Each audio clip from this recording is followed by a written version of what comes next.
comment down below if you recognize this can. Why aren't they on your car? Because my cars are not running. Tofu. Kelvin Ariol in the CX Racing FCRX7. Ooh, Kelvin. It's exploding up front bumper. As it says on his windshield, ding! Okay, back in the garage again. Still need to tidy up some parts that I haven't installed yet. Install the differential, put the tension rod brackets on, do a bolt check, headlight to taillight, make sure all the drivetrain and suspension components are tightened, just to make sure nothing's coming loose while I'm road racing on the track.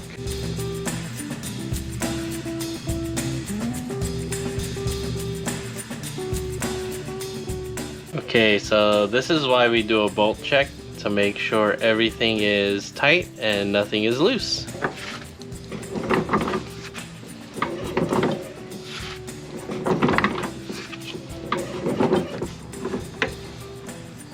You know, the ball joint feels pretty good, right? It's a lot of work to take this off. I can kind of pop this off, peen it a little, and then pop it back in.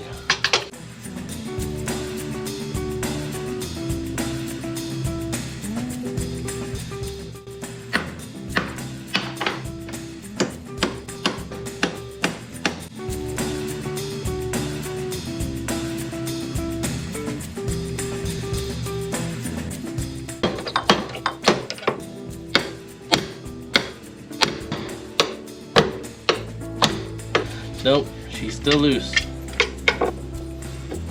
Okay, so I had the bright idea of just shimming the control arm and ball joint. Previously I've tack welded it and it's worked, but it doesn't work too great. Anyways, comment down below if you recognize this can. Little bit of arts and crafts here.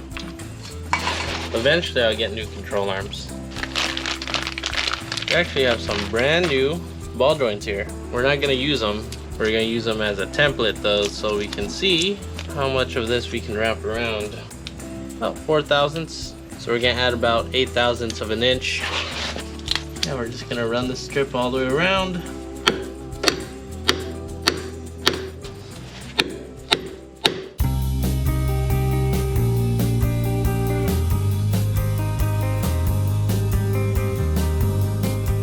Some things you want to make sure that are tight are your tension rod brackets.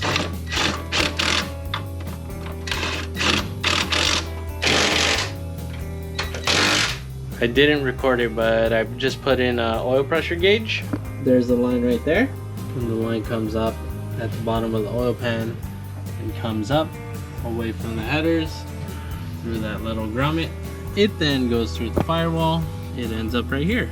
What's nice about AccuSump is you get oil pressure, and now this reads a lot faster than the stock gauge here. Let's turn on ignition.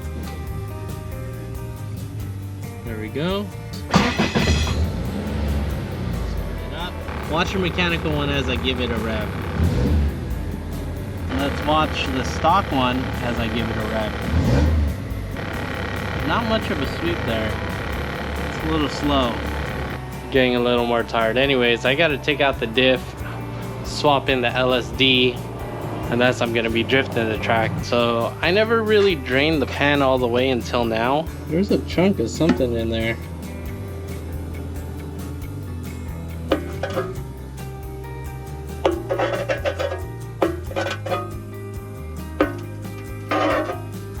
Questionable particles in my oil pan, but as long as we have good oil pressure, I'm not too worried. I just have to pull out this diff. Let's do it, guys.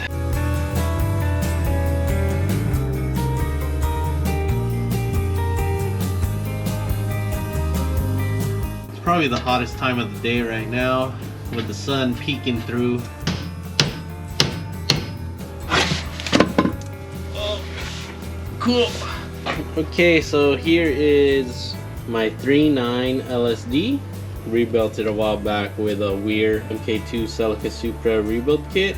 Yeah, we're about 7 thou. I don't remember if this diff has a solid pinion spacer. That's all. So you guys are going out this weekend? Yeah, we're going Speed Ventures Bud and Willow event. Alright, man. Well, I'll let you get back. to do what you're doing? I'm setting the total pinion preload. Now that the sun's going down, we can open the garage again. Okay, so we got the oil pressure gauge in. We did a bolt check, bolted up the tension rod brackets, shimmed the control arm so the ball joint's not slipping. We took out the rear diff. We redid the backlash and the pinion preload. We got the third member in. Just got to slide in the axles and do the brakes. Only thing I need to do is get brake fluid and mount some tires. I gotta unmount some of these. Okay, so I got my old cross member here. I'm gonna grind off the rack and head over to David Moss's house.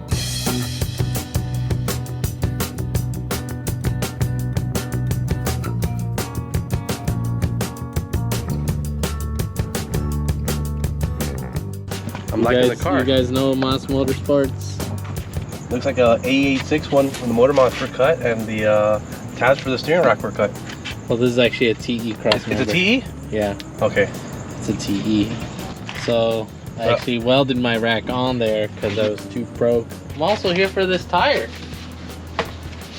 It's literally brand new. I bought it just because it was mounted to a TE72. Okay. I hope the durometer. I hope it's still soft. I'm gonna test the durometer. I wonder what the DOT is on this. 2011. It's still pretty good though. You can feel it. Exactly the same way. Are you a baller? Yeah, I am actually. Just one? I have the whole set over there. Okay. I just got them from a guy called Nifty Built. He's on Instagram. Okay, yeah. This is when you know you have a problem with wheels. You just all you do is just come home and just stare at them all day. Why aren't they on your car? Because my cars are not running. They're just sitting over what's here. the progress? What's the updates with the projects? Unfortunately, took down the GC at the track last weekend. So I'm gonna pull that motor out, put the new motor in there, build it up right this time, get it the right tuning put on, and that's gonna finish that project. These two are like a gem, and I'm scared to touch them. And yeah, but I'm gonna tackle that project pretty soon though. Oh, tofu. Yeah, I know. Feel bad for that. Just take it to the frame shop. Oh man, this is. Just take it to TJ. Oh yeah, they'll do it over there. Oh dang, yeah, this thing is rusty too, huh? This is ready for some action. Is it ready? No, it's ready for me to start working on it. Well, then get to it, man. Yeah. Well, I gotta get working on some stuff too. Thanks for checking out my house and my projects and my wheel collection, Kelvin. Really appreciate it, and hopefully I can get to your level. But for now, you can take your 86 to the track. Exactly. All right, thanks guys.